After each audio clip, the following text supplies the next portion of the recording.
স্বৈরাচার শাসনের অবসান হয়েছে। এখন সময় দেশ গড়ার, এখন সময় সাম্য, মানবিক মর্যাদা ও সামাজিক ন্যায় বিচার ভিত্তিক বাংলাদেশ নির্মাণের। তবে এই সুযোগ সন্ধিক্ষণে আমাদেরকে দেশের শত্রু এবং জনগণের শত্রুদের চিহ্নিত করে জাতির সামনে তাদের মুখ উন্মোচন করতে হবে। গণদুশমন, গণহত্যাকারী, লুটেরা, দুর্নীতিবাজ আর ভোট চোরেরা যাতে আগামীতে পুনর্বাসিত হতে না পারে তা নিশ্চিত করতে হবে। সে লক্ষ্যে গ্রহণযোগ্য তদন্ত কমিশন ও স্বতন্ত্র ট্রাইব্যুনাল গঠন করে জুলাই গণহত্যাকাণ্ডে বিচার করতে হবে। একই সাথে গত 16 বছরে সংগঠিত সকল রাজনৈতিক ও প্রশাসনিক হত্যাযজ্ঞ, গণহত্যা, গুম ও মানবাধিকার লঙ্ঘনের বিচার করতে হবে। এক্ষেত্রে যে সকল ব্যক্তি বা সংগঠন দোষী সাব্যস্ত হবে তাদেরকে রাজনীতি ও নির্বাচন থেকে স্থায়ীভাবে নিষিদ্ধ করতে হবে। 2. তদন্ত সাপেক্ষে বিগত বছর সকল দুর্নীতিবাজ ও বিদেশ অর্থ পাচারকারীদের সকল সম্পত্তি ক্রোক করে রাষ্ট্রীয় কোষাগারে জমা করতে হবে এবং বিদেশে পাচারকৃত টাকা ফেরত আনবার উদ্যোগ গ্রহণ করতে হবে।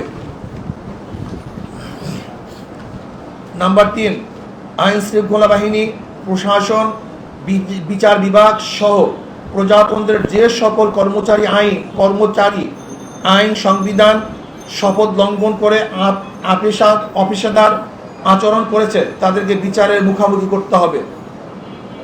দেশের সংখ্যাগরিষ্ঠ ধর্মীয় জনগোষ্ঠীর চিন্তা চেতনা ও অনুভূতির বিরুদ্ধে কোনো সিদ্ধান্ত নেওয়া যাবে না।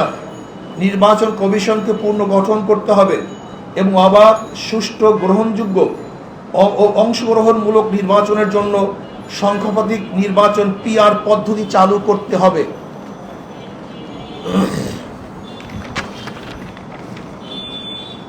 6. আওয়ামী দুঃশাসনে বিগত 16 বছরে সবচেয়ে ক্ষতিগ্রস্ত হয়েছে এদেশের সাধারণ শিক্ষা খাতের মান ও নৈতিকতা।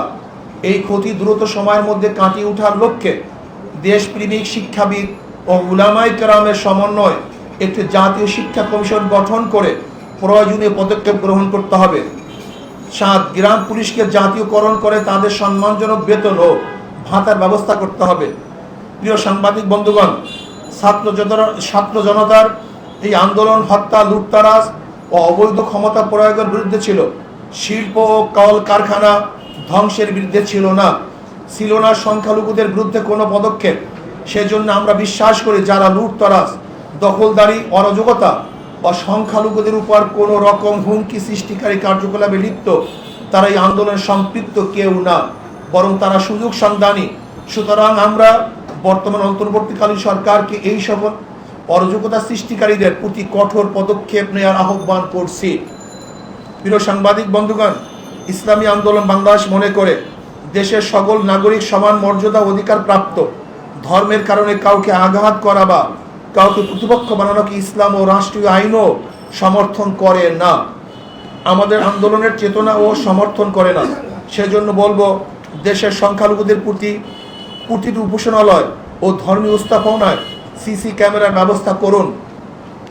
উপরোক্ত লক্ষ্য বাস্তবায়নের জনমত গড়ে তুলতে আমাদের কর্মসূচি 21 থেকে 31 আগস্ট 2024 দেশের সকল জেলা মহানগরে তৃণমূল দায়িত্বশীল সম্মেলন। 2. 1 থেকে 10 সেপ্টেম্বর 2024 দেশের সকল থানায় গণসমাবেশ। প্রিয় সাংবাদিক বন্ধুগণ,